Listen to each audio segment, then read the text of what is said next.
Assalamualaikum warahmatullahi wabarakatuh. Kembali lagi di channel Berita Mistis. Untuk kisah kali ini masih melanjutkan dari kisah yang sebelumnya, yaitu sebuah kisah yang berjudul Dendam Menuntut Balas Kematian. Sebuah kisah yang diambil dari akun Facebook yang bernama Raid Hussein. Sebelum kita masuk ke ceritanya, tekan dulu tombol like video ini dan jangan lupa tekan juga tombol subscribe channel ini dan nyalakan juga lonceng notifikasinya agar tidak ketinggalan cerita-cerita baru dari channel ini. Dan bagi teman-teman yang ingin membaca langsung ceritanya, nanti silakan saja kunjungi linknya yang nanti akan saya sertakan di kolom deskripsi. Dan seperti apa untuk kelanjutan kisah ini? Langsung saja kita simak berikut ini.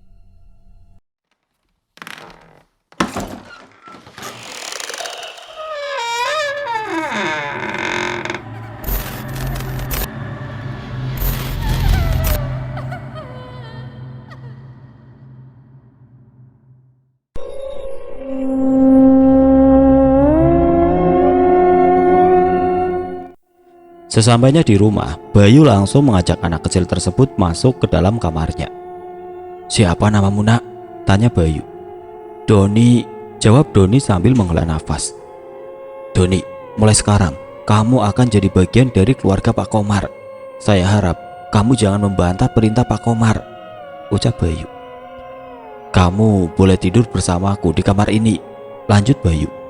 Kemudian mereka berdua pun beristirahat. Sementara Pak Komar, ia masih jengkel terhadap Bayu. Pak Komar mulai menaruh curiga kepada Bayu. Seperti biasa, setiap tengah malam Pak Komar keluar rumah. Kesempatan bagi Bayu untuk memeriksa ruangan pribadi Pak Komar. Setelah dipastikan Pak Komar pergi, Bayu segera masuk ke dalam ruangan. Ketika membuka pintu, Bayu dikagetkan oleh tiupan angin yang berhembus di wajahnya.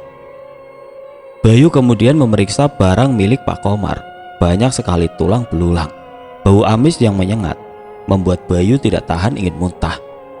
Tiba-tiba pandangan Bayu teralihkan pada kotak hitam yang sudah usang.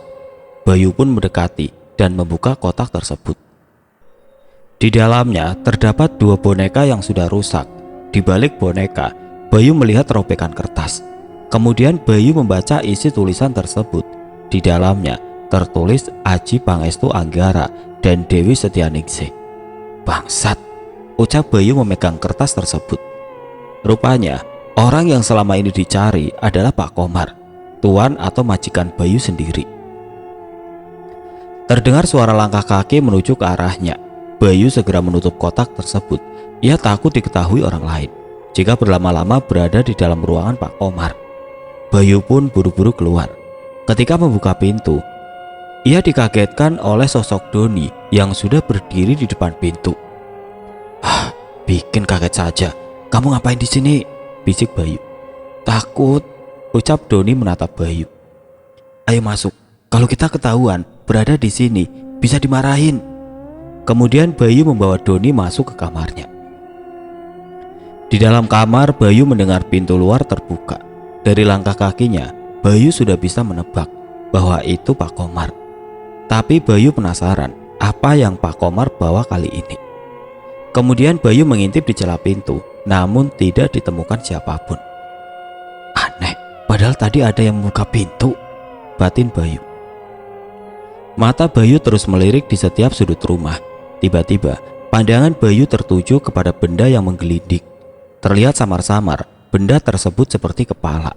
Namun setelah diperhatikan, benda itu mendekat ke arah Bayu dan benar saja itu adalah kepala. Tiba-tiba kepala tersebut menatap ke arah Bayu. Dengan senyum menyeringai, pandangan yang mengerikan itu membuat Bayu berangsur mundur. Bayu langsung lompat ke atas ranjang. "Ada apa, Mas? Kok kelihatannya ketakutan sekali?" tanya Doni. "Tidak ada apa-apa. Ya sudah, ayo tidur, sudah malam," jawab Bayu singkat. Mereka berdua menikmati malam penuh kesunyian. Ruangan-ruangan yang terlihat menyeramkan membuat Bayu tidak betah berlama-lama tinggal di rumah Pak Komar. Mata Bayu masih terjaga, pikirannya masih mengingat boneka yang ia temukan di dalam ruangan Pak Komar. Bayu melihat ke arah Doni. Rupanya Doni sudah tertidur pulas. Hanya Bayu sendiri yang masih terjaga. Bayu pun memaksa memejamkan matanya agar bisa tidur. Tidak lama kemudian, Bayu pun benar-benar sudah tertidur lelap. Rumah Mbah Purnomo. Damar yang ditugaskan oleh Bayu untuk mencari keberadaan Mbah Purnomo, ia pun segera bergegas menuju ke kediaman Mbah Purnomo. Alamat yang ditunjukkan oleh Mas Bayu sepertinya sudah jelas dan menunjuk ke rumah ini, batin Damar. Damar pun langsung mengetuk pintu. Tidak berapa lama, seorang yang sudah sepuh keluar membuka pintu. "Cari siapa, Nak?" tanya Mbah Purnomo. "Apa benar ini rumah Mbah Purnomo?" tanya Damar sambil menunjukkan alamat. "Iya, dengan saya sendiri," ucap Mbah Purnomo. Kemudian Damar pun dipersilakan masuk. Lalu Mbah Purnomo langsung mempertanyakan tujuan Damar menemui dirinya. Damar yang hanya diperintah oleh Bayu, kemudian ia menunjukkan surat kepada Mbah Purnomo. Kaget ketika Mbah Purnomo membaca surat dari Damar. Di situ tertulis nama Komar. "Ada hubungan apa kamu sama dia?" tanya Mbah Purnomo. Damar masih terdiam. Dia belum menjawab pertanyaan Mbah Purnomo. Rupanya Mbah Purnomo mengerti maksud kedatangan Damar. "Nah, orang yang hatinya sudah dirasuki oleh iblis akan susah untuk dikalahkan. Biarkan saja dia menjemput kematiannya sendiri," ucap Mbah Purnomo. "Tapi Mbah..." Belum selesai Damar bicara. "Jangan bodoh, Nak. Dengarkan baik-baik. Ini bukan permainan. Ini menyangkut nyawamu. Sayangi nyawamu sendiri.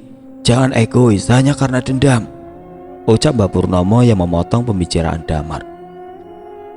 "Resiko apapun akan saya terima, Mbah. Walaupun nyawa saya sendiri. Saya harap Mbah mengerti," ucap Damar. "Baiklah, jika kamu memang memaksa," ucap Mbah Purnomo pasrah. Kemudian Mbah Purnomo memberikan 5 boneka yang terbuat dari jerami. Mbah Purnomo berpesan kepada Damar untuk menanam kelima boneka tersebut di rumah Pak Komar. "Bawa dan tanam boneka ini di rumahnya Komar. Hati-hati, jangan sampai ada yang mencurigai. Saya akan memantaunya dari sini," ucap Mbah Purnomo. Setelah menerima boneka, Damar pun pamit pulang dan ia akan segera menemui Bayu di suatu tempat yang sudah dijanjikan.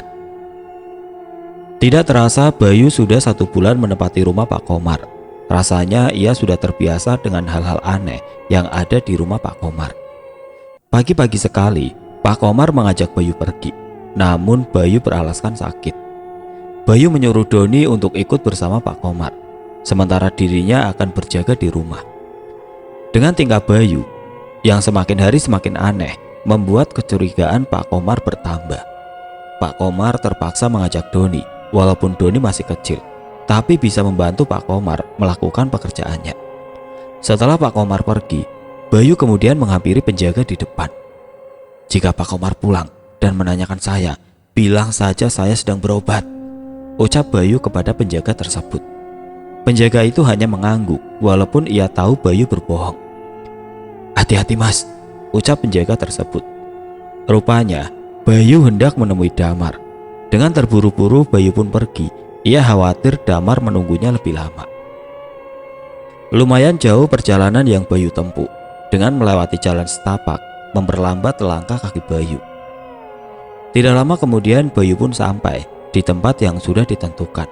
Dari kejauhan, Bayu melihat seseorang yang tengah duduk di gubuk. Ternyata itu adalah Damar yang sedang menunggu dirinya. Bayu segera menghampiri dan mempercepat langkah kakinya. "Maaf, sudah buatmu menunggu," ucap Bayu dengan nafas terengah-engah. Kemudian Bayu menanyakan boneka pemberian dari Mbah Purnomo. Setelah Damar memberikan boneka tersebut kepada Bayu, Bayu pun langsung bergegas kembali ke rumah Pak Komar. Ia tidak ingin Pak Komar lebih dulu datang dan menanyakan keberadaannya. Sore hari, Bayu baru sampai di rumah Pak Komar. Ia melihat sepertinya Pak Komar belum pulang. Kemungkinan akan pulang tengah malam. Setelah melihat sekeliling, rupanya tidak ada seorang pun. Bayu tidak menyia-nyiakan kesempatan yang ada. Segera saja Bayu langsung menanam boneka yang terbuat dari jerami. 4 boneka ia tanam di luar rumah dan 1 boneka ia tanam di dalam rumah, di ruang pribadi Pak Komar, yang mana nantinya 2 kekuatan akan bertumpu pada 1 titik. Dengan susah payah Bayu membongkar keramik agar tidak pecah. Lalu ia menggali lubang seukuran tangannya dan menanam boneka tersebut. Kemudian ditutup kembali dengan keramik. Setelah selesai, Bayu pun langsung keluar dari ruangan Pak Komar. Lagi-lagi Bayu dikagetkan oleh seseorang yang sudah berdiri di depan pintu. Ternyata dia adalah penjaga rumah Pak Komar. "Sedang apa, Mas?" tanya penjaga tersebut. Enggak, Mas, hanya memeriksa saja," jawab Bayu sedikit gugup. "Sudah saya katakan, jangan sekali-kali mendekati ruang pribadi Pak Komar. Mas malah memasukinya. Untung saja Pak Komar belum pulang," ucap penjaga tersebut menakut-nakuti Bayu. "Iya, Mas, lain kali saya tidak mengulanginya," ucap Bayu yang kemudian pergi dari hadapan penjaga tersebut. Nampaknya dia juga menaruh curiga kepada Bayu, lebih tepatnya khawatir. Sudahlah, yang penting saya sudah peringatkan," batin penjaga rumah. Kemudian ia pun pergi berjaga di depan. Malamnya Pak Komar datang. Awalnya Pak Komar tidak merasakan sesuatu, tapi semakin ia memasuki ke dalam rumah, hawa panas mulai terasa. Terlebih-lebih ketika ia membuka ruangannya, Pak Komar langsung merasakan penolakan. "Bangsat, siapa yang sudah menanam teluh di rumah saya?" batin Pak Komar bertanya-tanya. Kemudian Pak Komar menanyakan kepada penjaganya. "Apakah kamu melihat orang yang mengubur sesuatu di rumah ini?" tanya Pak Komar. Namun penjaga tersebut hanya menggelengkan kepala. Ia tidak mengerti apa maksud pertanyaan Pak Komar. "Apa ada orang yang memasuki ruang pribadi saya?" tanya Pak Komar sekali lagi. Awalnya penjaga tersebut tidak ingin memberitahu, tapi desakan Pak Komar yang memaksanya membuka mulut. "Bayu tadi sore masuk ke ruang pribadi Bapak," jawab penjaga tersebut. "Rupanya kecurigaan saya benar. Bayu, kamu telah menodai rumah saya," batin Pak Komar. Setelah itu Pak Komar langsung menemui Bayu di dalam kamarnya. "Bayu!" teriak Pak Komar. Bayu yang mendengar teriakan Pak Komar, ia langsung berbaring pura-pura sakit. Brak! Pak Komar langsung mendobrak pintu kamar Bayu. "Kamu sudah sembuh, Bayu?" tanya Pak Komar menahan kemarahannya. "Sudah agak mendingan, Pak," jawab Bayu. "Sekarang ikut saya ke belakang," ucap Pak Komar. Tidak ada pilihan lain, Bayu pun mengikuti langkah Pak Komar ke arah belakang, di mana tidak ada orang pun yang berani melewatinya, apalagi untuk memasuki ruang belakang. Ruang belakang ini adalah tempat penyiksaan bagi siapa saja yang melanggar atau membantah perintah Pak Komar. Orang yang melanggar akan dihukum oleh Pak Komar sendiri. Hukuman yang paling ringan dipotong tangannya, sedangkan hukuman paling berat yaitu mati. Semakin masuk ke belakang, Bayu semakin merasakan kengerian. Walaupun ia berjalan bersama Pak Komar, namun tetap saja ketakutan yang Bayu rasakan tidak hilang. Tiba-tiba langkah kaki Pak Komar berhenti. Lalu Pak Komar berbalik menghadap Bayu. Melihat sorot mata yang tajam, Bayu hanya bisa menundukkan kepalanya. "Bayu, kamu tahu maksud saya mengajakmu ke sini?" tanya Pak Komar. Bayu hanya menggelengkan kepala. "Kamu bisu, Bayu?" "Jawab," bentak Pak Komar. "Tidak, Pak," jawab Bayu yang masih menundukkan kepalanya. Angkat wajahmu, tatap saya." Sepertinya kemarahan Pak Komar sudah mulai memuncak. Bayu kemudian mengangkat wajahnya, badannya gemetar. Wajah Bayu terlihat pucat. "Apa yang kamu tanam di rumah saya?" tanya Pak Komar yang mendekatkan wajahnya. "Tanam apa, Pak?" tanya Bayu. Bayu, kamu pikir saya tidak tahu apa yang sudah kamu lakukan di rumah saya?" ucap Pak Komar. "Sekarang tunjukkan di mana kamu menanam boneka itu?" tanya Pak Komar. Namun Bayu hanya terdiam. Ia tidak memberitahu kepada Pak Komar. Lalu Pak Komar mengambil sebatang kayu dan memukulkannya di wajah Bayu, sehingga menyebabkan hidung Bayu mengeluarkan darah. Akibat pukulan yang keras membuat pandangan Bayu jadi gelap. Kepalanya terasa pusing. Kemudian Bayu jatuh tersungkur. Lalu Pak Komar menyeret Bayu ke sudut tembok. Ia masih mendesak Bayu untuk menunjukkan tempat boneka tersebut ditanam. "Bayu, tunjukkan di mana boneka yang kamu tanam. Dengan begitu, saya tidak akan menghukummu," ucap Pak Komar yang terus mendesak Bayu. Tapi Bayu malah tertawa, seperti mengejek Pak Komar. Kamu merasa takut, Kak Komar? Mau sampai kapanpun, saya tidak akan menunjukkannya. Tunggu saja kematianmu. Kemanapun kamu pergi, kamu tidak akan selamat. Ucap Bayu sambil tertawa terkekeh-kekeh dengan hidung yang masih mengeluarkan darah. Mendengar ucapan Bayu membuat Pak Komar semakin marah. Lalu Pak Komar membenturkan kepala Bayu ke tembok. Darah pun langsung berceceran di sekitar tembok. Baik, kalau memang begitu keputusanmu, ucap Pak Komar. Kemudian mengikat tangan dan kaki Bayu, lalu pergi meninggalkan Bayu sendirian. Rupanya Pak Komar tidak langsung membunuh Bayu. Hal itu karena ia takut akan teluh yang sudah ditanam di sekitar rumahnya. Kepala Bayu rasanya sakit akibat benturan. Darah yang keluar dari kepalanya membuat Bayu tidak kuat untuk bertahan. Di dalam ruangan yang gelap, tanpa pencahayaan sedikit pun, terdengar suara langkah kaki menghampiri Bayu. Terlihat samar-samar sesosok anak kecil dari kejauhan, membuat Bayu semakin ketakutan. Rupanya itu adalah Doni. Doni, ngapain kamu kesini? Tanya Bayu dengan suara yang serak. Saya melihat Pak Komar masuk ke ruangannya, sepertinya akan berbuat sesuatu. Saya khawatir akan keadaan Mas Bayu, jawab Doni. Kemudian merobek baju Bayu dan menutup luka di kepala Bayu. Setelah itu Doni pun langsung buru-buru pergi meninggalkan Bayu. Tepat di bulan purnama nanti, Mbah Purnomo akan melayangkan teluhnya. Saat ini Pak Komar tidak bisa berbuat apa-apa sebelum ia menemukan buhul yang ditanam oleh Bayu. Hanya tinggal 7 hari menunggu bulan purnama. 7 hari itu terasa cepat bagi Pak Komar, namun terasa lambat bagi Bayu. Setiap malam Bayu selalu ditampakkan oleh sosok yang menyeramkan. Penampakan-penampakan yang meneror Bayu membuat Bayu semakin depresi, bahkan hampir membuatnya gila. 5 hari sudah dilewati, namun Pak Komar masih belum menemukan buhul yang sudah ditanam oleh Bayu. Malamnya, Pak Komar menghampiri Bayu. Melihat kedatangan Pak Komar membuat Bayu semakin ketakutan. Masih hidup rupanya dirimu. Berhari-hari tidak makan, tidak minum. Apa yang membuat dirimu kuat? Ucap Pak Komar yang mengangkat wajah Bayu. Darah di hidung Bayu yang berlumuran sudah mengering. Lagi-lagi Pak Komar menanyakan tentang buhul yang ditanam oleh Bayu. Saya sebenarnya kasihan melihat dirimu. Hanya saja perlakuanmu yang membuat saya kasar, ucap Pak Komar. Sekarang tunjukkan di mana buhulnya, tanya Pak Komar. Namun Bayu hanya menggelengkan kepala sambil tersenyum menyeringai di hadapan Pak Komar. Bangsat, rupanya kamu sudah bosan hidup, bentak Pak Komar. Lalu Pak Komar memukul kedua kaki Bayu dengan besi. Pukulan keras yang mengenai tulang kering membuat Bayu mengerang kesakitan. Doni yang mendengar teriakan dari arah belakang, ia pun keluar dari dalam kamarnya. Dengan langkah yang mengendap-endap, ia pun berjalan menuju ruang belakang. Dari jauh, Doni melihat Pak Komar sedang menyiksa Bayu. Sebenarnya Doni ingin menolong, namun keadaan tidak memungkinkan. Akhirnya ia pun kembali ke dalam kamarnya. Keesokan paginya, setelah dipastikan Pak Komar pergi, Doni secara diam-diam menuju ruang belakang untuk mengantarkan makan kepada Bayu. Mas, panggil Doni dari balik tembok.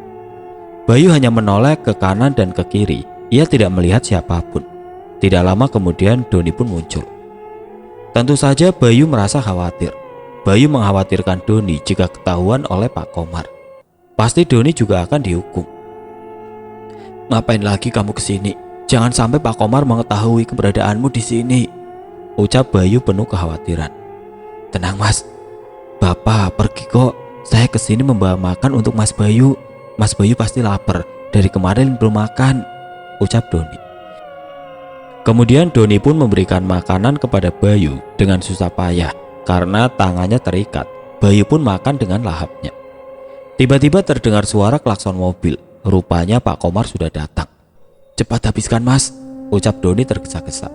Dengan terburu-buru Bayu menghabiskan makanannya sehingga ia tersedak. Minum Don, minum, ucap Bayu. Namun sayang sekali, Doni hanya membawa makanan tapi tidak membawa air minum. Aduh maaf mas, saya lupa bawa air minum, ucap Doni. Bayu hanya menghela nafas sambil menahan sakit akibat tersedak makanan. Sementara Doni, ia langsung pergi meninggalkan Bayu karena takut diketahui oleh Pak Komar. Rupanya, Pak Komar pergi mencari bantuan untuk mengembalikan teluh yang sudah ditanam di rumahnya. Namun orang yang diminta bantuan tidak menyanggupinya. Malamnya Pak Komar masih berada di ruang pribadinya. Ia sedang mencari cara untuk memusnahkan teluh tersebut. Doni yang sedari tadi di dalam kamar, ia pun keluar menemui Bayu melewati beberapa ruangan yang begitu gelap, membuat Doni ketakutan. Tidak berapa lama Doni pun sampai di ruang belakang. Ia melihat Bayu sedang meringkuk. Sepertinya Bayu tertidur. "Mas, bangun mas," ucap Doni menepuk pundaknya. Tentu saja sentuhan tangan Doni membuat Bayu kaget. "Aduh, kamu lagi. Mau ngapain kamu kesini?" tanya Bayu. "Saya mau menolong mas," ucap Doni penuh keyakinan. "Benar kamu mau menolong saya?" tanya Bayu. "Iya mas," jawab Doni singkat. "Baiklah, kalau kamu mau menolong saya, cari kunci di ruangan Pak Komar. Jika kamu menemukannya, segera kembali ke sini dan buka rantai yang mengikat tangan dan kaki saya," ucap Bayu. Doni kemudian terdiam sejenak. Ia masih memikirkan bagaimana caranya masuk ke dalam ruangan Pak Komar, sementara Pak Komar sedang berada di dalam. "Bagaimana caranya mas?" "Kamu pikirkan, jangan tanya saya," ucap Bayu. Tanpa sepengetahuan Bayu, tiba-tiba tangan Doni memukul kaki Bayu tepat di bagian lukanya. Sontak Bayu pun langsung teriak kesakitan. "Maaf mas, maaf, saya tidak tahu kalau kaki mas luka," ucap Doni meringis meminta maaf. Pak Komar yang mendengar teriakan Bayu, ia pun keluar dari dalam ruangannya. Terdengar suara langkah kaki Pak Komar yang sudah mendekat. Tiba-tiba Doni menaruh kayu di kaki Bayu. Hal itu membuat Bayu meringis kesakitan. Doni pun langsung bersembunyi. Benar saja, tidak lama kemudian Pak Komar pun datang, membawa lampu sebagai penerangan. "Bayu, kamu telah mengganggu konsentrasi saya," ucap Pak Komar. "Oh, rupanya gara-gara kayu ini," lanjut Pak Komar, yang kemudian memukulkannya lagi ke kaki Bayu. Baru saja sakitnya mereda, kini Bayu harus merasakan sakit lagi. Bayu hanya bisa menahan. "Sakit?" tanya Pak Komar. Bayu hanya diam. Ia tidak menanggapi pertanyaan Pak Komar. Doni yang dari tadi sembunyi, ia pun segera keluar dan pergi menuju ruangan Pak Komar. Tanpa lama-lama, Doni langsung memeriksa barang-barang Pak Komar. "Nah, ini yang saya cari," batin Doni. Setelah menemukan kunci, Doni langsung keluar. Buru-buru ia melangkahkan kakinya. Tiba-tiba kakinya tersandung sesuatu, lalu Doni pun terjatuh. Kunci yang ia pegang pun terpental entah kemana. Tangan Doni meraba-raba mencari kunci tersebut, namun karena ruangan yang gelap, hanya ada pencahayaan yang begitu redup, membuat Doni kesusahan. "Kamu cari ini," ucap seseorang yang memperlihatkan kunci di hadapan Doni. Kemudian Doni mengangkat wajahnya. Ternyata di hadapannya adalah Pak Komar. "Bapak," ucap Doni gugup. "Bagus, bocah ingusan sepertimu sudah berani lancang," ucap Pak Komar yang menatap wajah Doni. "Sangat disesalkan, waktu itu saya tidak langsung membunuhmu," lanjut Pak Komar. Doni hanya terdiam. Ia tidak berani menatap wajah Pak Komar. Maaf pak, saya tidak bermaksud." Belum selesai Doni berbicara. "Diam, saya tidak butuh penjelasanmu," bentak Pak Komar memotong pembicaraan Doni. Kemudian Pak Komar membawa Doni ke ruang belakang, namun berjauhan dengan Bayu.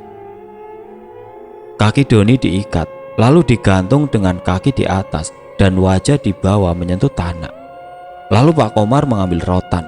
Dia pun langsung memukul punggung Doni berkali-kali. Doni hanya bisa mengerang kesakitan. Bagian punggungnya terasa perih. Pak Komar terus memukulkan rotannya di punggung Doni. Meski punggung Doni sudah berdarah, namun Pak Komar tiada rasa kasihan terhadap Doni. Setelah merasa puas, Pak Komar pergi meninggalkan Doni. Malam bulan purnama. Hati Pak Komar mulai gelisah. Sudah hari ke-7, bahkan sudah hampir mendekati bulan purnama. Namun Pak Komar belum juga menemukan buhul yang ditanam oleh Bayu. Pikirannya kacau, seolah-olah kematian sudah memberontak dalam dirinya. Hari sudah menjelang sore. Mbah Purnomo mulai merapalkan mantra. Ia akan melayangkan teluhnya tepat jam 00 malam purnama. Yang paling berat bagi Mbah Purnomo, ketika ia akan mengikat ingon Pak Komar, Mbah Purnomo merasakan perlawanan hebat. Dengan tubuh yang sudah tidak lagi muda, tentu Mbah Purnomo merasa kesakitan. Berkali-kali ia muntah darah, bahkan hampir membuat dirinya pingsan. Mbah Purnomo tetap menyeimbangkan dirinya agar tidak jatuh tersungkur. Damar yang sudah lama menunggu bulan purnama, ia pun langsung bergegas menuju rumah Pak Komar. Beberapa perbekalan ia bawa, yang mana nantinya akan berguna melawan Pak Komar. Dalam perjalanan, Damar terus membayangkan wajah Pak Komar. Rasanya sudah tidak sabar ingin menghajar wajah Pak Komar. Tepat jam 6 sore, Damar pun sampai di rumah Pak Komar. Ia melihat sekeliling untuk memastikan tidak ada yang mengetahui dirinya. Terlihat dari luar rumah Pak Komar, ada seorang penjaga. Damar pun langsung menghampiri. "Mas, segera tinggalkan rumah ini," ucap Damar kepada penjaga tersebut. "Mas siapa?" tanya si penjaga. "Mas tidak perlu tahu siapa saya. Yang jelas sebelum jam 00 malam, Mas harus segera meninggalkan rumah ini sejauh mungkin," ucap Damar memperingatkan. "Maksud Mas apa menyuruh saya meninggalkan rumah ini?" tanya penjaga tersebut. "Ini untuk keselamatan Mas sendiri," jawab Damar yang kemudian meninggalkan penjaga rumah tersebut. Kemudian Damar mengelilingi rumah Pak Komar untuk mencari jalan keluar. Namun sepertinya rumah Pak Komar dikelilingi tembok. Hanya ada satu pintu besi di bagian belakang. Itu pun hanya bisa dilewati satu orang. Damar menghampiri pintu tersebut. Rupanya pintu itu digembok oleh Pak Komar. Lalu Damar mencari benda keras untuk melepaskan gembok tersebut. Setelah gembok terlepas, kemudian Damar masuk ke dalam rumah Pak Komar. Damar pun merasakan hal yang sama. Ketika menginjakan kaki di dalam rumah Pak Komar, terasa sangat menyeramkan. Kemudian Damar mencari keberadaan Bayu. Pencahayaan yang redup membuat Damar harus meraba-raba untuk mencari jalan. Ketika Damar melewati ruang tengah, ia mendengar seseorang yang sedang merapalkan mantra. Tentu saja orang itu adalah Pak Komar. Tapi Damar tidak memperdulikan hal itu. Yang jelas dia harus menemukan Bayu terlebih dahulu. Sampailah Damar di ruang belakang. Ia melihat ada seseorang bersender di tembok. Rupanya itu adalah Bayu yang sedang tertidur. Kemudian Damar langsung menghampiri Bayu dan membangunkannya. "Mas, bangun, saya Damar," ucap Damar. "Apa yang sebenarnya terjadi, Mas?" tanya Damar. Bayu hanya diam, badannya sudah benar-benar terasa lemah. Kemudian ia pun ingat Doni. Bayu menyuruh Damar untuk segera melepaskan Doni. Belum sempat Damar beranjak, ia mendengar suara langkah kaki mendekat ke arahnya. "Langkah kaki siapa itu, Mas?" tanya Damar kepada Bayu. "Itu Pak Komar, cepat segera bersembunyi sebelum dia datang," ucap Bayu. Damar kemudian mencari tempat persembunyian. Benar saja, belum lama Damar bersembunyi, Pak Komar datang menghampiri Bayu. Tanpa sepengetahuan Pak Komar, dari arah belakang, Damar langsung memukul kepala Pak Komar. Seketika itu, Pak Komar jatuh tersungkur. Sambil memegang kepala, ia melihat ke arah Damar. "Kamu, siapa kamu sebenarnya?" tanya Pak Komar. "Kamu tahu siapa saya?" Damar balik bertanya. "Masih ingatkah kejadian 20 tahun yang lalu, di mana keluarga Jamal dan Lasmi serta satu anaknya kamu bunuh dengan kejam? Begitu juga dengan keluarga Anggara. Saya Damar akan menuntut balas kekejamanmu selama ini," lanjut Damar. Sontak saja perkataan Damar membuat Pak Komar kaget. Pak Komar hanya terdiam. Kemudian ia bangkit. "Damar, putra dari Jamal dan Lasmi. Rupanya dirimu masih hidup. Sayang sekali, kenapa saya tidak membunuhmu juga waktu itu?" ucap Pak Komar. "Karena kamu bodoh, Komar. Akibat kebodohanmu, sampai sekarang saya masih hidup," ucap Damar. "Bangsat, sopan sedikit bicara sama orang tua," bentak Komar. "Sopan? Apa saya tidak salah dengar? Berbicara dengan orang tua sepertimu tidak perlu sopan santun," ucap Damar. Tiba-tiba Pak Komar langsung mencekik leher Damar. Meski Pak Komar sudah tua, namun tenaganya melebihi 10 orang dewasa. Hal itu membuat Damar tidak bisa bernafas. Tangan Damar meraba-raba ke arah pinggangnya, lalu ia mencabut sebilah pisau dan langsung menusukkannya ke tangan Pak Komar. Pisau yang menancap tembus tulang membuat Pak Komar mengerang kesakitan. Secara perlahan cengkramannya mulai melemah. Damar segera melepaskan tangan Pak Komar dari lehernya, lalu menghajar wajah Pak Komar tepat di mata kirinya. Akibat pukulan keras membuat kelopak mata Pak Komar pecah. Bukan hanya kelopak mata, melainkan bola matanya pun ikut pecah, terkena batu cincin yang Damar pakai. Pak Komar langsung mundur sambil memegangi matanya yang terus mengeluarkan darah. Tidak mau berlama-lama berurusan dengan Pak Komar, Damar kemudian pergi menuju tempat Doni. Ia ingin segera melepaskan Doni.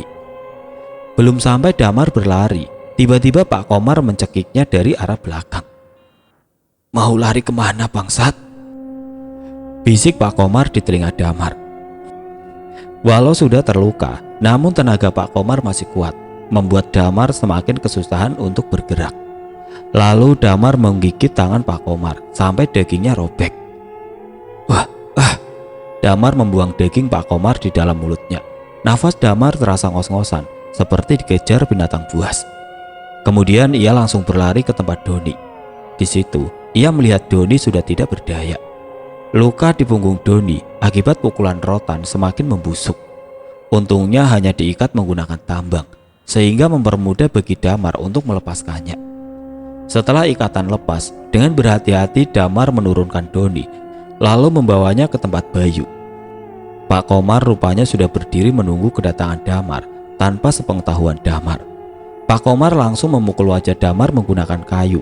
Tubuh Damar jatuh tersungkur bersama Doni. Damar hanya bisa mengerang sambil memegangi wajahnya. Dirinya sudah tidak sanggup lagi untuk berdiri. Pasrah menunggu Pak Komar untuk membunuhnya. Ketika Pak Komar hendak mendekati Damar dan Doni, tiba-tiba ia berhenti. Pak Komar merasa ada yang bergerak dari dalam perutnya. Semakin lama ia rasakan, rasanya semakin sakit. Lalu Pak Komar memuntahkan isi dalam perutnya. Darah bercampur nanah yang keluar dari mulut Pak Komar terasa menjijikan bagi siapa saja yang melihatnya. Kemudian Pak Komar melihat jam di tangannya. Waktu menunjukkan pukul 23.59 malam. "Bangsat!" Pak Komar hanya bisa memaki. Rupanya Mbah Purnomo sudah melayangkan teluhnya ke tubuh Pak Komar. Mbah Purnomo yang berada di kediamannya, ia mulai tertawa cekikikan, lalu memukul dadanya berkali-kali, sama halnya dengan Pak Komar. Mbah Purnomo berkali-kali muntah darah. Bayu yang melihat Pak Komar, ia hanya bisa tertawa lirih. "Hitung mundur, akan dimulai," ucap Bayu yang masih bersender di tembok. Bayu sendiri merasa panik. Kalau dirinya tidak bisa pergi dari rumah Pak Komar, tentu Bayu juga akan mati. Bukan hanya Bayu, Damar dan Doni pun akan mati. Hal itu dikarenakan buhul yang ditanam di pekarangan rumah Pak Komar oleh Bayu. Mula-mula, mata, telinga dan hidung Pak Komar mengeluarkan darah, lalu perutnya membengkak, kulitnya mulai menghitam dan jatuh tersungkur. Damar segera bangkit. Ia menghampiri Bayu yang masih terikat. "Kuncinya di mana, Mas?" tanya Damar. "Di saku Pak Komar," jawab Bayu. Dengan segera Damar menghampiri Pak Komar. Ia langsung merogoh saku Pak Komar, namun ternyata kuncinya sudah tidak ada. Pak Komar yang melihat kepanikan di wajah Damar, ia pun tertawa. "Kamu cari apa, Nak? Cari kunci. Kunci sudah saya buang," ucap Pak Komar. Rupanya Pak Komar masih hidup. "Bangsat, sudah mau mati juga masih menyusahkan," ucap Damar yang memaki Pak Komar. Kemudian Damar berlari keluar. Rupanya tanaman-tanaman sudah mulai mengering. Tanah di sekitar halaman rumah mulai gersang. Damar segera kembali ke dalam. Tidak banyak waktu bagi Damar untuk membawa Bayu dan Doni. Untungnya Doni masih bisa berjalan walau tertatih-tatih. Doni segera menghampiri Bayu. Sambil melewati Pak Komar, sempat-sempatnya kaki Doni menendang kepala Pak Komar. Damar segera menggendong Bayu, sementara Doni, ia membawa peralatan Damar. Mereka pun pergi melewati Pak Komar yang sudah sekarat. Namun, tiba-tiba tangan Pak Komar mencengkram kedua kaki Damar, sehingga Damar pun jatuh tersungkur tertimpa badan Bayu. "Mau kemana? Kalian tidak akan bisa keluar dari sini," ucap Pak Komar yang masih mencengkram kedua kaki Damar. Doni yang melihat Damar kesusahan, ia pun segera mengambil tongkat besi lalu memukulkannya ke tangan Pak Komar. Sontak saja Pak Komar langsung mengerang. Ia pun melepaskan cengkramannya. Rupanya Doni belum merasa puas. Ia memukul punggung Pak Komar berkali-kali. "Don, sudah, waktu kita tidak banyak. Ayo cepat keluar," ucap Damar yang melihat Doni menumpaskan dendamnya. Doni pun segera mengakhiri dengan membanting besi tepat di kepala Pak Komar. Ia segera menghampiri Damar dan Bayu. Karena Damar sudah tidak kuat menggendong Bayu, dengan terpaksa Damar dan Doni menyeret Bayu keluar rumah. Mereka pun sudah melewati arah belakang yang tidak begitu jauh. Untungnya Damar sudah mendobrak pintu belakang terlebih dahulu sebelum ia masuk ke dalam rumah. Setelah mereka berada di luar rumah, Damar dan Doni masih terus menyeret Bayu untuk menjauhi rumah Pak Komar. Setelah dirasa cukup jauh, mereka pun berhenti untuk mengambil nafas. Tidak berapa lama kemudian, tepatnya jam 01.00 malam, terdengar suara teriakan Pak Komar. Sepertinya Pak Komar sudah menemui ajalnya. Mereka melihat daun-daun di sekitaran rumah Pak Komar sudah mengering semua. Artinya Mbah Purnomo sudah menuntaskan pekerjaannya. Bayu, Damar, dan Doni hanya bisa mengelus dada. Mereka bertiga masih bisa selamat, tapi naas bagi Mbah Purnomo. Mbah Purnomo tewas akibat kehabisan tenaga. Bukan hanya tenaga, nafasnya juga tersedak. Seperti yang sudah dikatakan oleh Arman, jika ingin membunuh Komar, maka harus memusnahkan ingonya terlebih dahulu, dan itu harus ada tumbal nyawa. Tentu Mbah Purnomo sudah mengetahui hal itu semua. Mbah Purnomo sendiri sudah berani ambil resiko yang sangat besar, yaitu nyawanya sendiri. Setelah tenaga Damar kembali pulih, kemudian ia melepaskan ikatan Bayu, lalu menuntun Bayu pergi meninggalkan rumah Pak Komar. Bayu, Damar, dan Doni bergegas menuju kediamannya Bayu. Dendam mereka pun telah terbalaskan. Itulah akhir kisah hidup Pak Komar. Kematian telah menjemputnya.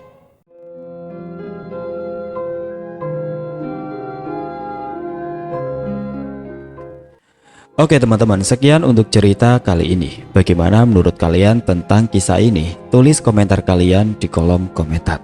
Dan bagi teman-teman yang baru bergabung, jangan lupa untuk like, komen, share, serta subscribe channel ini. Dan nantikan kisah-kisah horor berikutnya tetap di channel Berita Mistis. Wassalamualaikum warahmatullahi wabarakatuh.